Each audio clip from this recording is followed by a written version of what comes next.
Assalamualaikum warahmatullahi wabarakatuh. Selamat pagi saudara dimanapun Anda berada. Semoga Anda dalam keadaan sehat. Senang sekali Sobat Aceh dapat kembali menyapa Anda. Senang sekali saya Rizky Devi dapat kembali menyapa Anda dalam Sapa Aceh edisi hari ini. Kita akan membahas terkait dengan Kejati Aceh antara harapan dan juga realita hukum. Nah saudara, Kejaksaan Tinggi Aceh ini memegang peranan yang cukup penting dalam memastikan penegakan hukum khususnya di Provinsi Aceh yang memang harus berjalan sesuai dengan prinsip-prinsip keadilan. Namun dalam penanganannya tentu ada banyak sekali tantangan yang dihadapi dan tentu tidak luput dari adanya kritikan dari masyarakat atau sorotan dari publik bahkan. Nah, untuk membahas hal ini secara lebih komprehensif, kali ini kita sudah bergabung bersama dengan PLT Kepala Kejaksaan Tinggi Aceh, Bapak Muhibudin SHMH. Selamat pagi, Assalamualaikum Bapak, apa kabar hari ini? Waalaikumsalam warahmatullahi wabarakatuh. Alhamdulillah baik. Alhamdulillah. Terima kasih Bapak sudah mengundang kami untuk dapat berada di kejaksaan ini. Kemudian Bapak, kita mungkin langsung aja, kita akan mulai dari selama masa kepemimpinan Bapak di Kejati ini. Gimana sih Pak perkembangan penegakan hukum di sini gitu? Baik. Bismillahirrahmanirrahim. Saya sebagai PLT Kejati baru 2 bulan ini. Ya, Desember tanggal 11. Nah, ini bulan Februari tanggal 5 hari ini ya. Iya. Belum genap 2 bulan. Sebelumnya saya Wakajati sejak bulan Juni. Tentu di Wakajati ada pembagian tugas dari Pak Kajati bahwa saya sebagai Wakajati itu khusus menangani masalah PIDUM. Nah, setelah saya menjadi PLT, semuanya menjadi tugas dan tanggung jawab saya yang saya harus maintain dengan semua asisten-asisten yang ada di sini. Ya, saya pikir 2 bulan ini sangat menarik dan sangat menantang bagi kita di sini, apalagi di 100 hari pertama kabinet Pak Presiden Prabowo dan Wapresnya Gibran. Tentu banyak hal yang kita harus lakukan untuk mendukung program-program beliau, terutama dalam penegakan hukum. Ya, di 2 bulan terakhir ini ada beberapa kasus yang memang perkembangan, terutama kasus tindak pidana korupsi. Ada 3 perkara yang sekarang ongoing proses untuk penyidikannya, yang sedang dalam proses penyidikan dan sedang proses penuntutan, ya seperti di BRR itu dengan kerugian negara yang diprediksi 15 miliar lebih. Kemudian perkara di Balai Guru, ya, Balai Guru Penggerak BGP yang di Aceh, yang itu dari APBN, juga ada perkara yang sudah hampir selesai proses penyidikannya. Kemudian di perkara peremajaan sawit, ya, penyimpangan program peremajaan sawit rakyat yang di Kabupaten Aceh Jaya, yang diduga itu juga kerugian negara ini luar biasa, lumayan besar ya, 30-an miliar. Tapi kita masih menunggu hasil perhitungan kerugian negara. Baik, berarti memang selama ini banyak kasus-kasus yang memang sudah ditangani, tapi kasus-kasus besar ini apakah memang didominasi oleh kasus korupsi atau memang tindak pidana umum lain termasuk ke dalam kasus yang cukup besar gitu? Ya, Aceh termasuk Kejaksaan Tinggi yang cukup besar, kasus-kasus cukup cukup pelik kasusnya. Terkait dengan selain korupsi ini adalah kasus narkotika. Hari ini saya barusan tadi itu menandatangani usulan untuk pidana mati 5 orang. Dalam kasus narkotika? Hari ini. Jadi selama 1 tahun kemarin, di tahun 2024, saya coba lihat datanya dulu ya. Di 2024 kemarin, itu kita 43 ya, 43 kasus yang kita tuntut pidana mati. Ini di dalam berapa bulan ini sudah lebih dari 10 orang saya tuntut mati. Dalam kasus narkotika Dalam tadi. kasus narkotika. Baik, Ya. baik. Tapi sebenarnya dalam menghadapi proses-proses penanganan kasus ini, yang menjadi tantangan utama bagi Kejati itu seperti apa, Pak?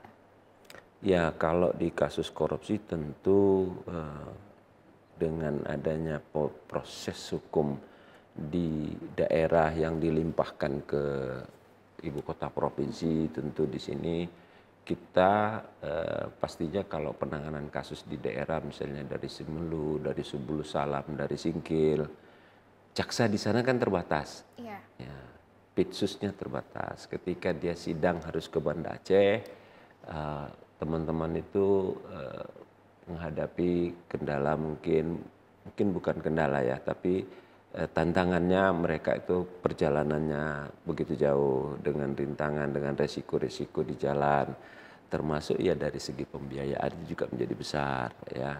Kemudian di kasus-kasus yang kita tangani saksinya kan kalau tindak pidana korupsi itu banyak ya. Iya.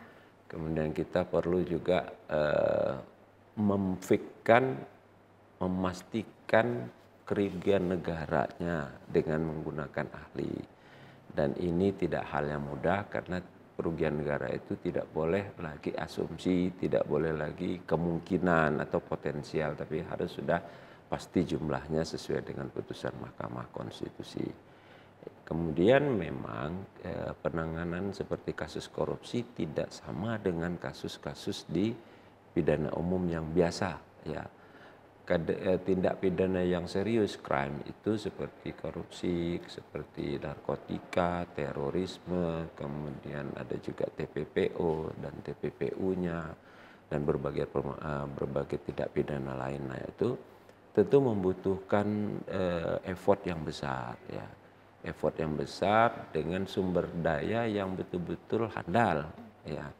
Dalam kasus korupsi kita melakukan proses penelitian, proses pengumpulan bahan keterangan itu tidak mudah ya, tidak mudah. Apalagi korupsi kan selalu laporannya 5 tahun yang lalu, 3 tahun yang lalu.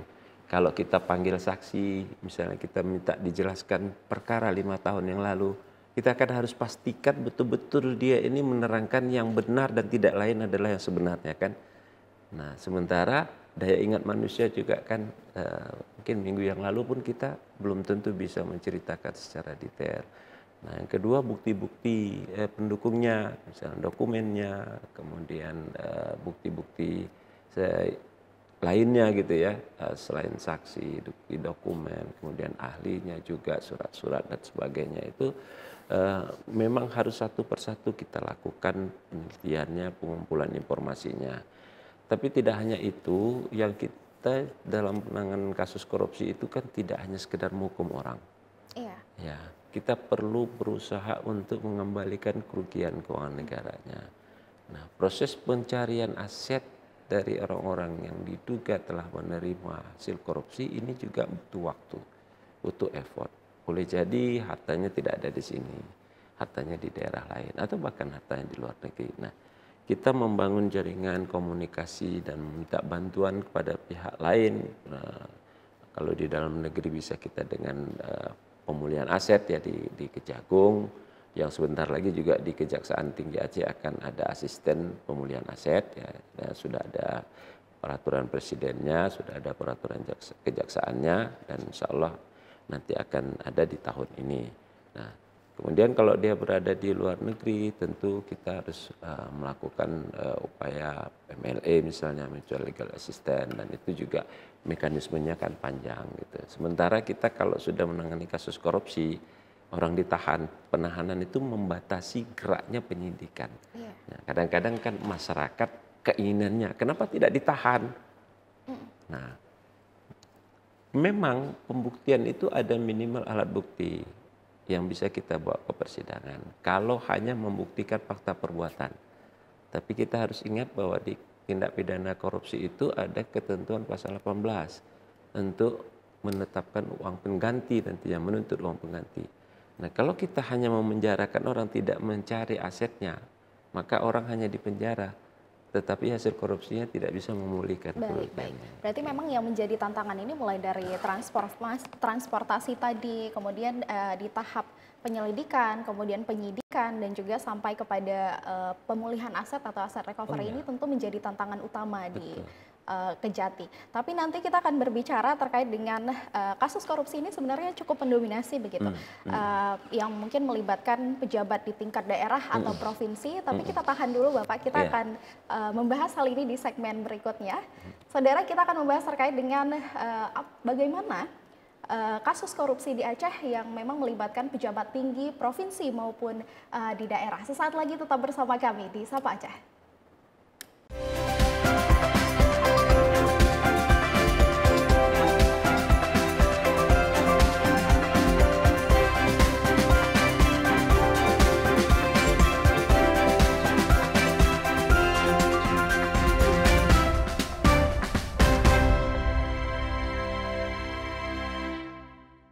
Rangkaian informasi terhangat mengiringi awal pagi Anda. Dari berbagai daerah di Aceh.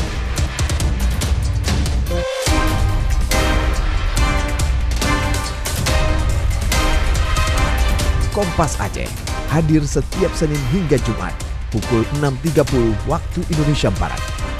Hanya di Kompas TV, independen, terpercaya.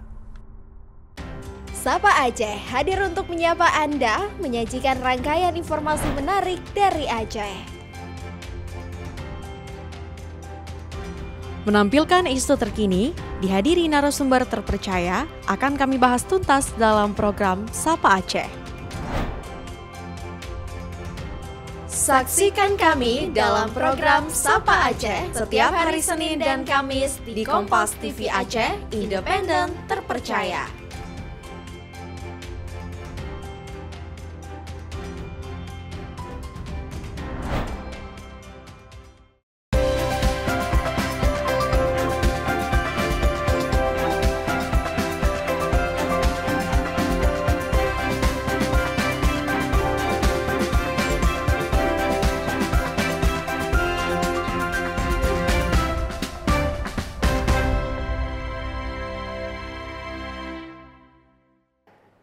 Saudara, terima kasih Anda masih bersama kami dalam Sapa Aceh. Kali ini memang saya masih bersama dengan PLT Kepala Kejaksaan Tinggi Aceh, Bapak Muhyiddin.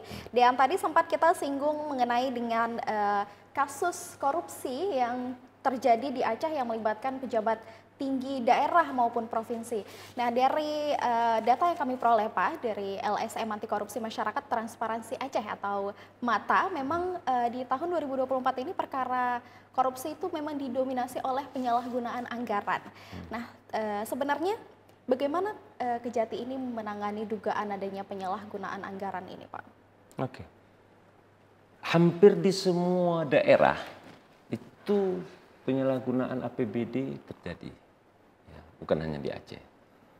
Ya, dulu sewaktu saya masih di KPK, saya menangani banyak kasus penyalahgunaan APBD, baik oleh gubernur maupun oleh bupati.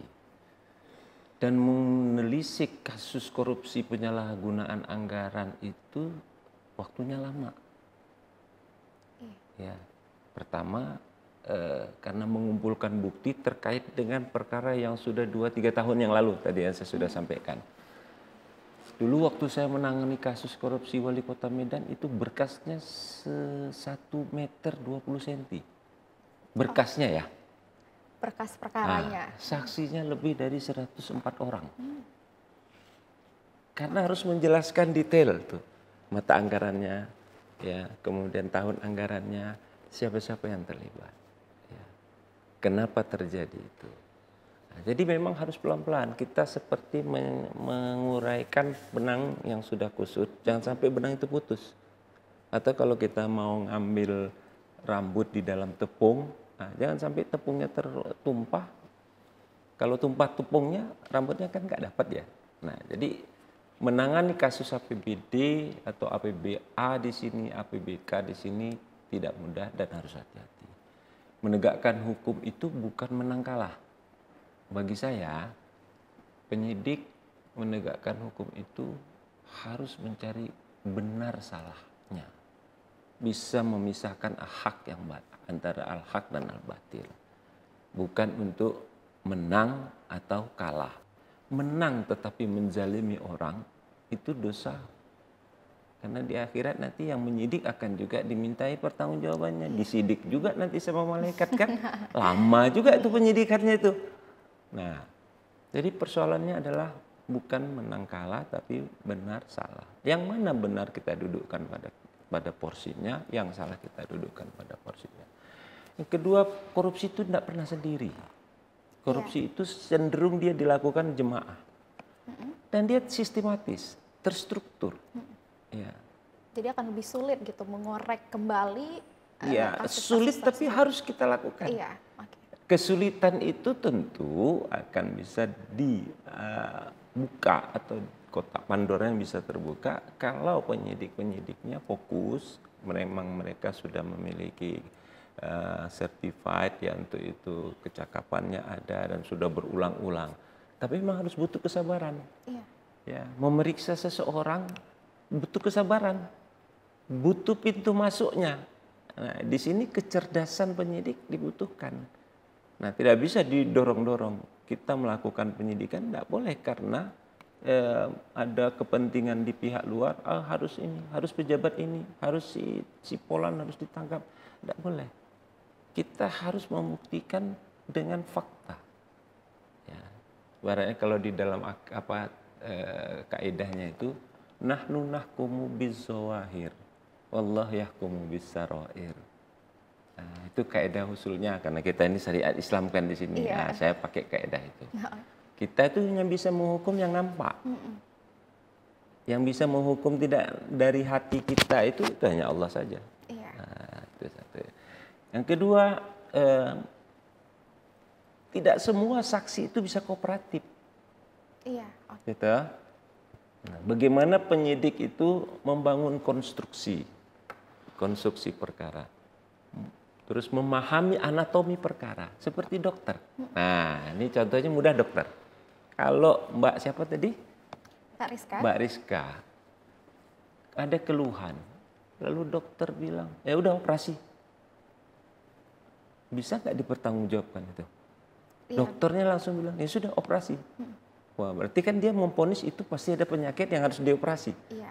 Padahal standarnya dokter ini harus apa? Lalu kan cek dulu, cek labnya, cek macam-macamnya. Ya. Cari tahu dulu penyebabnya. Tahu, didiagnosa dan tidak bisa sendiri. Dia bisa dengan tim. Kalau mau hasil diagnosa itu benar dan operasinya tepat. Berapa banyak nanti orang yang langsung divonis super operasi ternyata bukan itu penyakitnya. Ketika dia pergi ke tempat lain, itu bukan itu sakitnya, bukan sakit empedu. Iya, baik. Berarti memang penanganan kasus korupsi ini termasuk yang sulit gitu ya, sulit untuk diselidiki, kemudian sulit untuk ada akhirnya. Yang sulit, ada kualitas kesulitannya tergantung perkaranya sendiri memang ya, ada karakteristiknya sendiri. Kalau perkara suap gampang, apalagi yang tertangkap tangan. OTT. Ya, suap yang OTT itu gampang. Iya, itu gampang. Nah, pemerasan, kalau yang diperas kemudian bisa membuktikan bukti-buktinya, misalnya ada jaksa di sini memeras pejabat, ya itu tidak boleh bilang suap. Ketika dia punya bukti, bawa kemari, kita proses. Tapi sebenarnya dari banyaknya kasus tadi, mungkin yang melibatkan pejabat tinggi hingga pejabat daerah tersebut, sebenarnya dari mana sih celahnya itu? Celah untuk bisa akhirnya melakukan penyalahgunaan anggaran tersebut. Ya. Seperti apa bentuk pola atau trennya? Saya bilang tadi by system. Contohnya nih, kasus yang sudah kita, banyak yang sudah kita lakukan nih.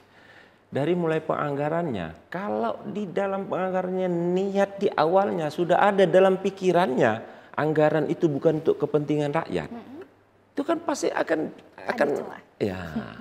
Jadi misalnya nih yang menyusun anggaran dari awal sudah memplotkan, nanti ada proyek itu saya akan dapat 25%. Ya, si kontraktor, si pemenang saya tunjuk memilih saya. Tapi nanti saya di awal ambil pokirnya atau ambil potongan fee-nya. Pasti nanti ini pembangunannya itu tidak sesuai dengan spek lagi. Karena sudah di awal sudah diambil duluan. oleh yang mengusulkan. Jadi dia mengusulkan bukan untuk kepentingan rakyat, tapi untuk kepentingan siapa? Untuk kepentingan dirinya sendiri. Dan itu zalim. Ya, itu zalim. Karena apa? Ini uang rakyat harus kembali kepada rakyat. Kita membangun sekolah 30 miliar. Kita ambil karena kita orang yang memiliki kewenangan, lalu kita mengambil di depan, kita bilanglah 20% atau 15%, berarti kita sudah mengambil 4,5 miliar. Ya. Bayangkan 4,5 miliar, kemudian si kontraktornya mendapat untung 15%, berarti sudah 9 miliar. Lalu potong pajak 12-13%, artinya tinggal berapa lagi yang dijadikan bangunan. Sementara waktu direncanakan ini harus seperti ini. Atau orang yang mengusul proyek minta sama si konsultan perencananya bikin ini di markup. Yang tidak perlu ditambahin.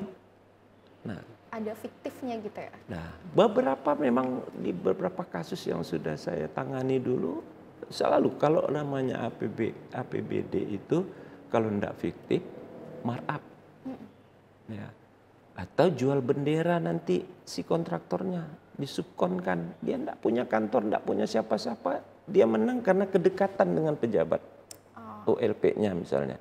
Lalu pejabat ULP-nya menangkan dia cari kontraktor yang punya punya orang. Dia cuma pakai hubungan konflik of interest dia, vested interest dia dengan pejabat yang menentukan itu. Baik. Berarti memang celah-celah ini sebenarnya muncul ketika ada kemauan begitu. Betul, ya? termasuk kita ini menganggarkan anggaran PAD, seolah-olah PAD kita itu besar. Tapi maksudnya bukan untuk mendapatkan PAD. Karena basic 2 tahun misalnya PAD-nya cuma 10 miliar. Tapi tahun ini kita anggarkan 30 miliar. Untuk apa niatnya? Supaya banyak program-program proyek-proyek kita bisa masukkan. Baik. Sehingga balance pengeluaran dengan penerimaan. Iya, baik. Nah, itu dimulai berarti korupsinya dari mulai perencanaan. Tapi kesepakatan antara legislatif dengan eksekutif di dalam dokumen anggaran itu kesepakatan politik. Iya. Itu tidak bisa kita adili kecuali dengan proses politik. Misalnya dari bupati atau kabupaten atau wali kota membuat mengusulkan APBK-nya, maka gubernur berhak untuk mereview, menteri dalam negeri berhak untuk mereviewnya. Iya, benar sekali. Berarti memang kejahatan atau tindak pidana korupsi ini memang terjadi atas celah-celah ini bisa muncul kalau memang sejak awal ada kemauan untuk melakukan tindak korupsi tersebut. Bukan kemauan, bukan hanya kemauan, ada kesempatan. Ada kesempatan. Ada sarana. Iya. Ada jabatannya. Iya. Ada kewenangannya. Baik. Iya, nanti kita akan bahas selanjutnya terkait dengan memang masih ada sejumlah DPO yang masih dalam daftar pencarian yang masih diburon oleh Kejati Aceh ini, dan nanti kita akan cari tahu seperti apa langkah-langkah yang memang sedang dilakukan oleh Kejati. Sesaat lagi saudara kami akan kembali, tetap bersama kami di Sapa Aceh.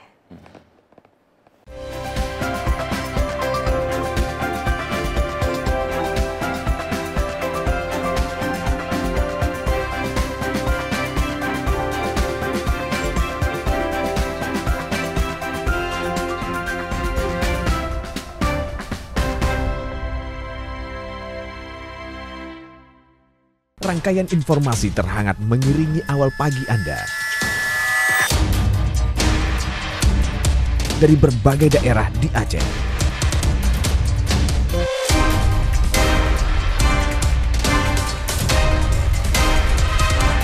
Kompas Aceh hadir setiap Senin hingga Jumat pukul 6.30 waktu Indonesia Barat. Hanya di Kompas TV, independen, terpercaya. Sapa Aceh hadir untuk menyapa Anda, menyajikan rangkaian informasi menarik dari Aceh. Menampilkan isu terkini, dihadiri narasumber terpercaya, akan kami bahas tuntas dalam program Sapa Aceh. Saksikan kami dalam program Sapa Aceh setiap hari Senin dan Kamis di Kompas TV Aceh, independen, terpercaya.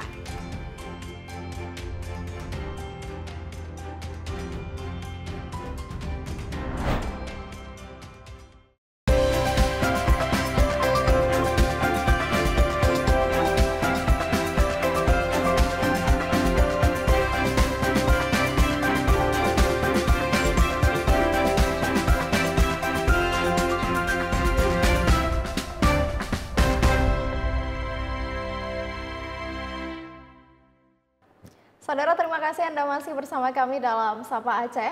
Tema kali ini kita membahas terkait dengan Kejati Aceh, antara harapan dan juga realita hukum. Saya masih bersama dengan PLT Kepala Kejaksaan Tinggi Aceh, Bapak Muhibbuddin. Tadi kita sempat singgung terkait dengan di Aceh sendiri masih banyak sejumlah DPO yang masih dalam buronan atau dalam pencarian.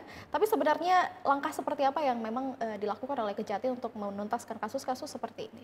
Oh, DPO saya sampaikan dulu bahwa data yang ada di kita ada 45 orang yang masuk dalam daftar pencarian orang, itu terdiri dari berbagai kasus.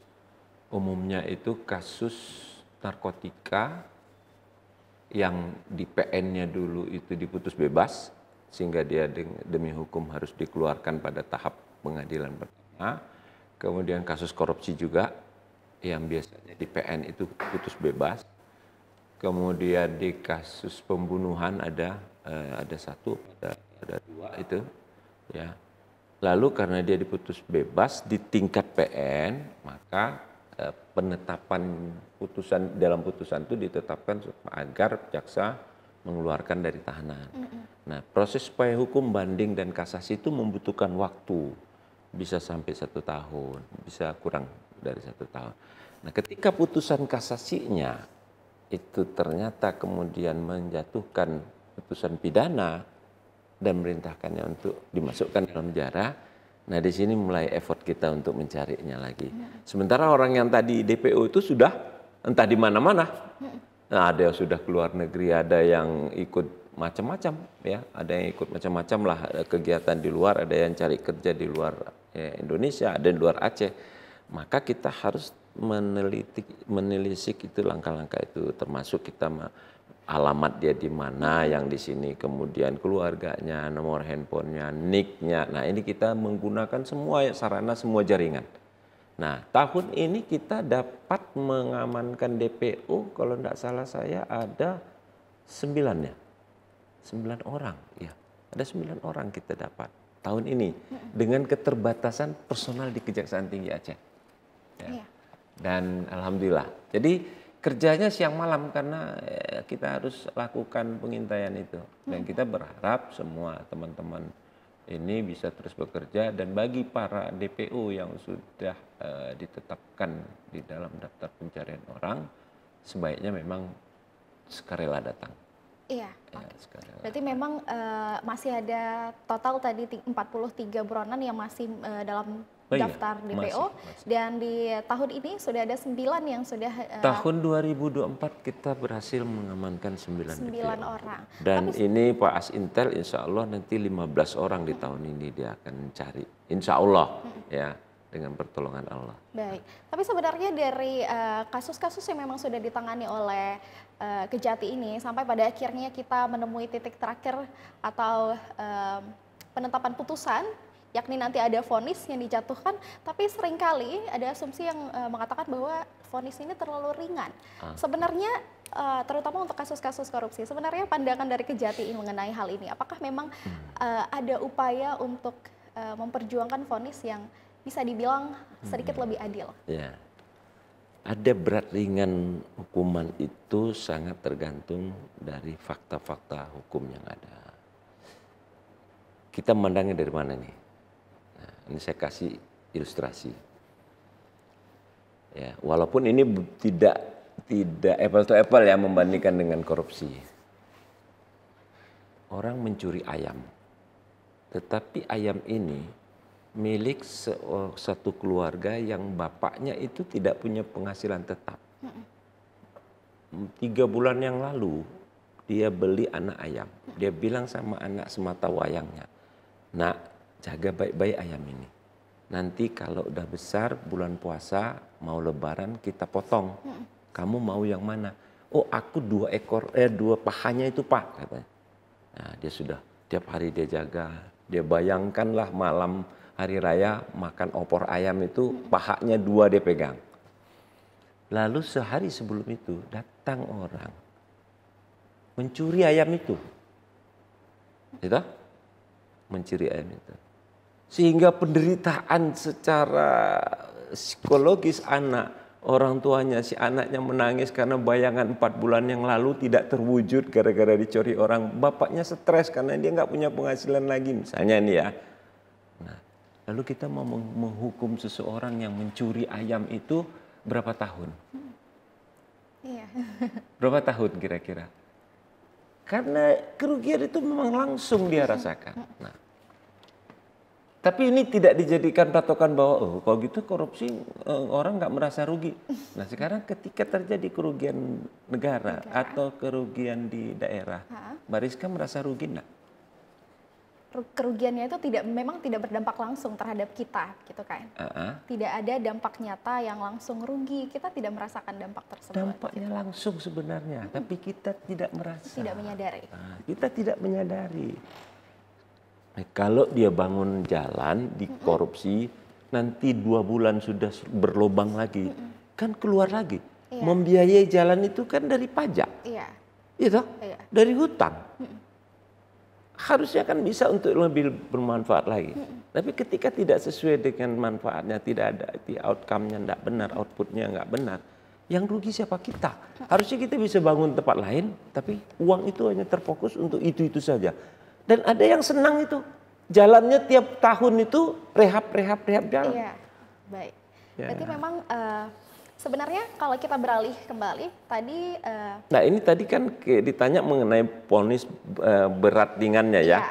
Nah, jadi untuk memvonis orang harus dicantumkan alasan yang memberatkan. Kalau dia vonis berat. Dan harus dicantumkan pertimbangan alasan yang meringankan.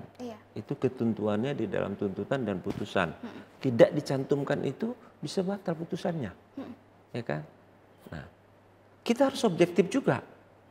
Dulu saya pernah menangani kasus. Ya, saya cerita ini. Ya, dulu pernah menangani kasus. Kasusnya ini satu proyek. Yang satu dia mengakui di persidangan. Hari pertama saya baca dakwaan, Pak, saya mengakui salah. Silahkan diproses hukum saya kembalikan yang uang yang dianggap saya sudah menerima dari hasil kerugian itu. Nah, yang satu lagi, dia menerima, tapi dia tidak mau mengaku salah.